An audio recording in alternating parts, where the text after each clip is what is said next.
Vous croyez être rationnel? Que les médias, les experts, les grandes institutions nous informent de manière neutre? Vous le croyez encore aujourd'hui? Eh bien, peut-être souffrez-vous, vous aussi, de très graves biais. On parle souvent des biais cognitifs, mais trop souvent à charge, dans un seul sens, contre les complotistes en particulier.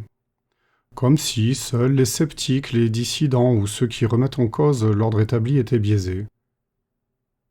Mais est-ce que les élites, les médias ou même les experts qui critiquent sont totalement rationnels et objectifs? Ce que je vous propose à présent, ce ne sont pas des biais tout à fait officiels et tirés des manuels de psychologie, mais des biais que je trouve absolument évidents et manifestes dans la manière dont la pensée dominante se construit et en quelque sorte s'auto-valide. Je me permets donc de soumettre ces idées, sous forme disons d'essais conceptuels à titre d'hypothèse, à l'intelligence collective, histoire de rééquilibrer un peu les choses. Cela me semble pas inutile. La vidéo sera composée de 4 temps autour de 4 biais que j'ai observés régulièrement et que je nomme ainsi. Premièrement, le biais de validation statutaire. J'ai réussi, donc le système est bon et j'ai très souvent raison. Deuxièmement, le biais de projection, ou du monde bienveillant. Je suis gentil, coopératif et sincère, donc le monde le serait aussi. Avec des sous-espèces comme le postulat de sincérité médiatique, ou une forme de biais de crédulité institutionnelle. Une autre sous-catégorie, le biais de minimisation du conflit. Et je terminerai par un rééquilibrage du rasoir d'Adelon, par ce que j'ai appelé le démaquillant de Machiavel. Le biais donc de validation statutaire. Ce biais est en quelque sorte un biais d'orgueil social, qui amène un individu à considérer que sa réussite personnelle, qu'elle soit économique, académique, sociale ou institutionnelle, eh bien, est une preuve non seulement de sa supériorité intellectuelle, mais encore de la légitimité du système qui l'a validé. Ce biais explique pourquoi les élites intellectuelles ou économiques ont souvent du mal à percevoir les failles du système qui les a promus. Il crée, si vous voulez, une forme de barrière cognitive ou de fermeture cognitive à l'autocritique institutionnelle, et renforce l'idée que tout ce qui est extérieur aux structures validées est en quelque sorte un peu suspect, un peu inférieur. Il peut aussi mener à une marginalisation excessive des critiques pourtant légitimes, qui seront disqualifiées non pas sur le fond, mais sur leur manque justement de reconnaissance officielle. Comme exemple de ce biais, on peut aussi penser par exemple à un milliardaire qui donnerait des leçons morales et politiques, comme si sa réussite économique suffisait ou faisait nécessairement de lui une figure compétente dans les autres domaines.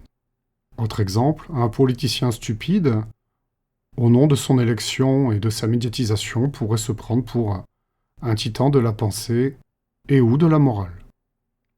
Ce biais donc repose sur un principe simple. Si un système m'a récompensé, alors il doit être légitime et fonctionner correctement. Ce biais crée donc une cécité sélective face aux critiques systémiques, car admettre un dysfonctionnement profond reviendrait à remettre en cause sa propre légitimité sociale. Ce biais nous empêche de voir la nature réelle du pouvoir et nous fait confondre réussite personnelle, intelligence générale ou réalisme et moralité du système. Plus une personne a été validée socialement, plus elle a à perdre en admettant que le système a des failles ou une moralité douteuse. C'est un biais, disons, égo-protecteur. Si un individu devait reconnaître que son succès est en partie dû au hasard ou à des privilèges ou à un système biaisé, il perdrait, on le comprend, une part de son estime de lui-même. Ce biais de validation statutaire exclut d'emblée les critiques alternatives, sous prétexte qu'elles viendraient de personnes considérées comme moins validées socialement. Il contribue à l'autoreproduction des élites et brouille un peu la frontière entre compétences réelles et validation sociale. En le disant, ça me fait penser à des éléments de primatologie, où un comportement, pour être diffusé, devra passer par le haut de la hiérarchie. Et si ça passe par le bas, ça sera beaucoup plus long à être diffusé. Donc ce biais pousse à croire, par exemple, que les critiques du système sont des perdants jaloux, et que dès lors leurs critiques ne valent rien. Considérer aussi que les élites ont raison parce qu'elles ont réussi. Hein, si j'ai du succès, c'est que je suis compétent et que mes opinions sont éclairées. On pourra aussi considérer que les médias dominants sont dignes de confiance car ils emploient des experts diplômés, comme moi. Ou encore que l'université est le lieu du savoir, donc les pensées extérieures sont forcément moins valables. Puis l'université est censée être un univers libre. Les grandes institutions internationales, encore, ne peuvent pas être corrompues car elles emploient les meilleurs. Je comprends tout à fait ce biais. Mais c'est un biais tout de même. D'autant plus qu'un système hostile, sans parler du principe de Peter, peut très bien sélectionner et médiatiser des gens justement pour leur incompétence, leur conformisme ou leur stupidité. Pourquoi s'interdire des hypothèses? De mémoire, je crois que Linton avait souligné une idée assez proche de ce biais en estimant que ce n'est pas des gens validés par le pouvoir que nous pouvons attendre une pensée critique et une transformation de la société normalement. C'est donc un biais, on dit parfois de statu quo, un biais de légitimité institutionnelle, qui se rapproche de l'orgueil. Un biais un peu protestant peut-être, j'ai l'impression, qui dirait j'ai réussi, donc j'étais choisi, élu, et donc j'ai raison.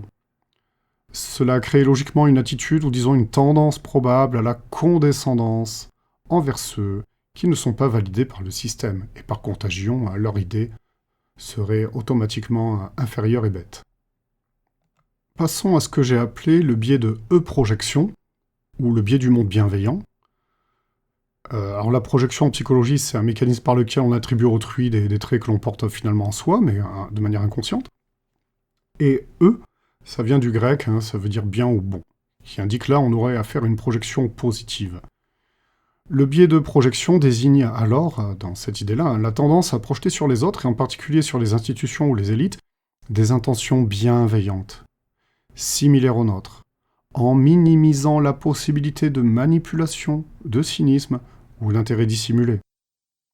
Ce biais est donc une forme inverse de la paranoïa, si vous voulez. Au lieu de voir des complots partout ou de la malveillance, on suppose spontanément que les acteurs en place agissent pour le bien commun, ou sont limités par des contre-pouvoirs vraiment efficaces. Comme on le dit parfois, il y a deux problèmes avec la théorie du complot, ceux qui en voient partout, et ceux qui sont mentalement incapables d'en reconnaître un, même sous leurs yeux. Le biais de projection, ou biais du monde bienveillant, a un côté infantile, un peu bisounours, savamment entretenu. Il est lié à l'illusion moraliste dont j'ai parlé avec ma première vidéo sur Machiavel.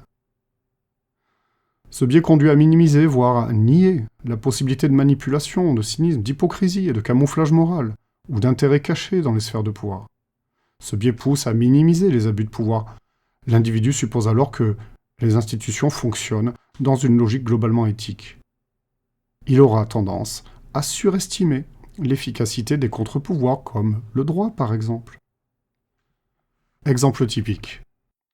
Si une entreprise faisait du mal à ses clients, elle serait vite sanctionnée et dissuadée de recommencer, enfin. Autre exemple, un gouvernement démocratique ne prendrait jamais une décision qui va contre l'intérêt du peuple. C'est pas possible. Ou encore, si les médias n'en parlent pas, l'USAID, les élections en Roumanie ou je ne sais quoi, c'est sûrement que ce n'est pas important ou que c'est faux. Le biais de projection fausse la perception de la réalité politique et sociale, en exagérant la bienveillance des acteurs en situation de pouvoir. Il peut freiner l'esprit critique en disqualifiant trop rapidement les critiques légitimes du système sous prétexte qu'elles relèveraient du complotisme et de la paranoïa. Ces deux premiers biais, je crois, expliquent, avec l'intimidation et le cadrage médiatique, le déni de tyrannie, avec des guillemets ou pas, si vous voulez, de la plupart de nos honnêtes concitoyens qui se croient encore dans le camp du monde libre.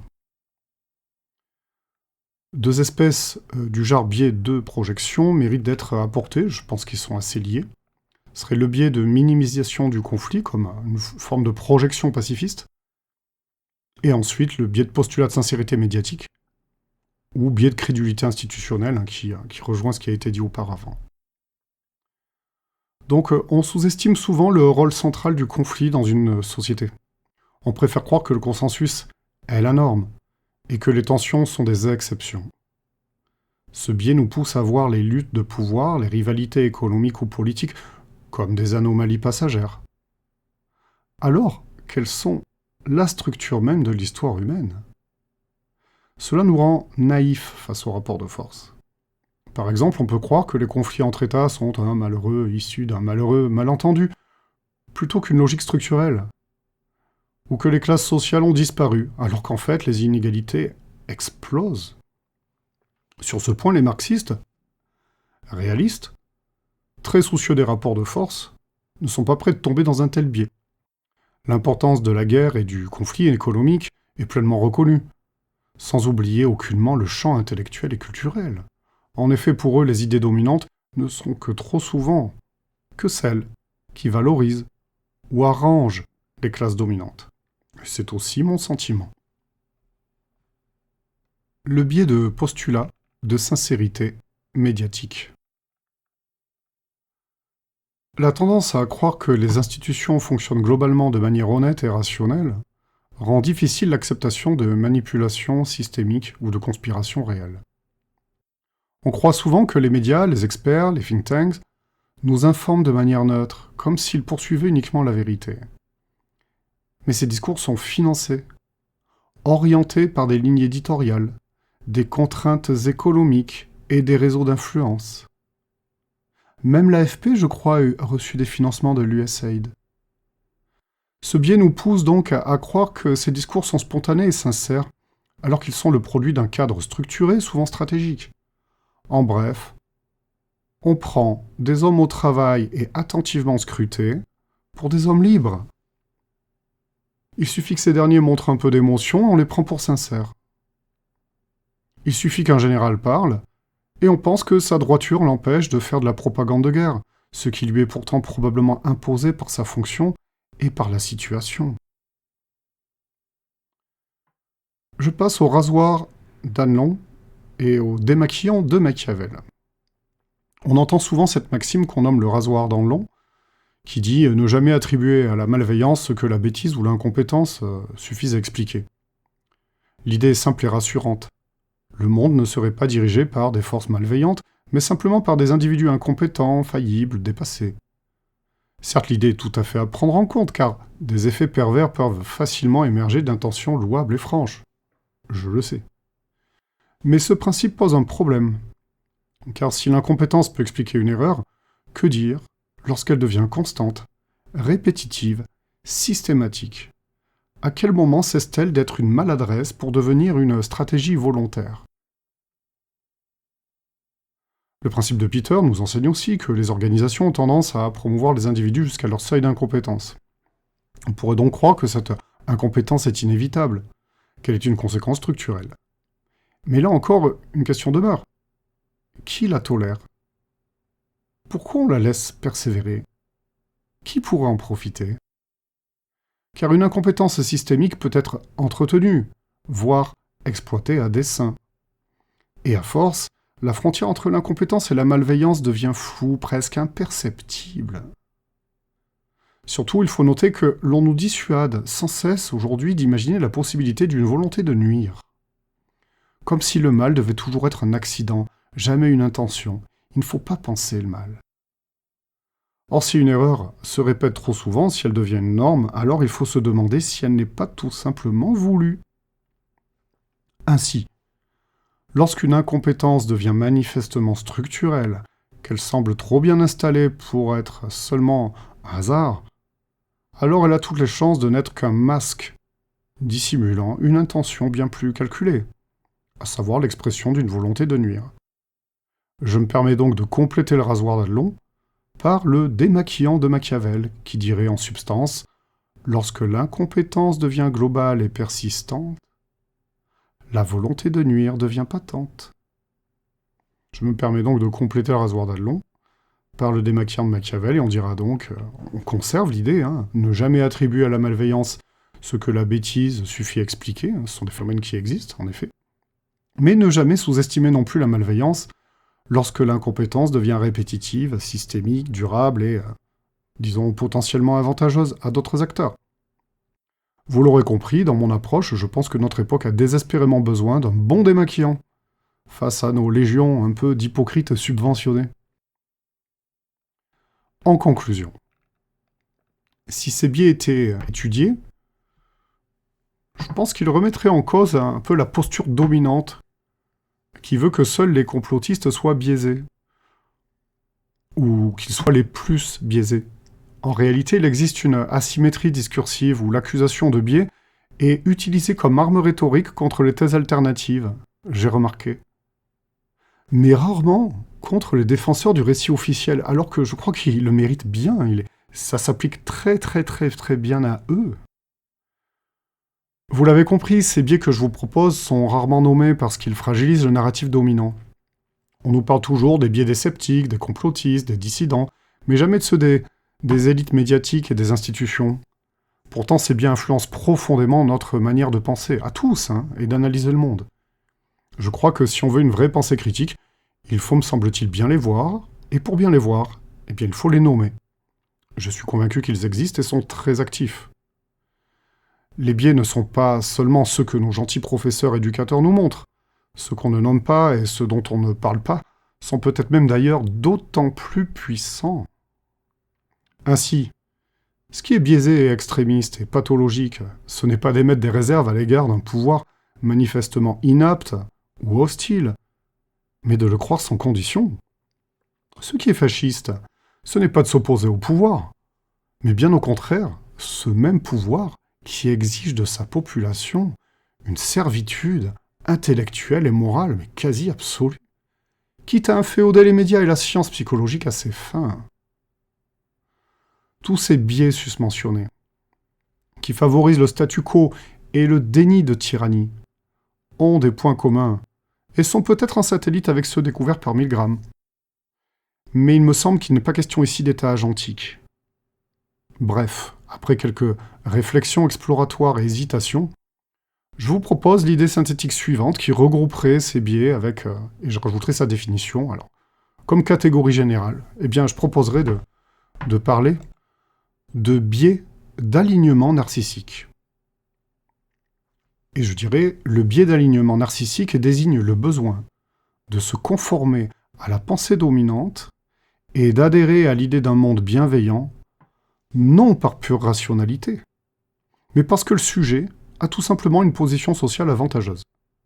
Cela valorise l'image qu'il a de lui-même, le rassure face à l'angoisse d'un monde au fond incertain, et que cet alignement narcissique le place encore du bon côté du pouvoir moral, et lui permet économiquement de disqualifier les contestataires en les rejetant comme étant sans intérêt et ou inférieurs. Bien. Je me suis quand même assez largement éloigné de mon domaine de compétence ici, et cette réflexion qui m'apparaît évidente n'est qu'intuitive et exploratoire. C'est un premier jet, une proposition à compléter faite dans la journée. Mais j'ai eu la faiblesse de croire que cela méritait et devait être dit. Dites-moi en commentaire ce que vous en pensez. J'espère avoir un peu rééquilibré les choses sur des excès de notre culture, je trouve. Et en espérant vous être utile, je vous remercie pour votre écoute et votre tolérance, et vous dis à bientôt sur Philosophiae.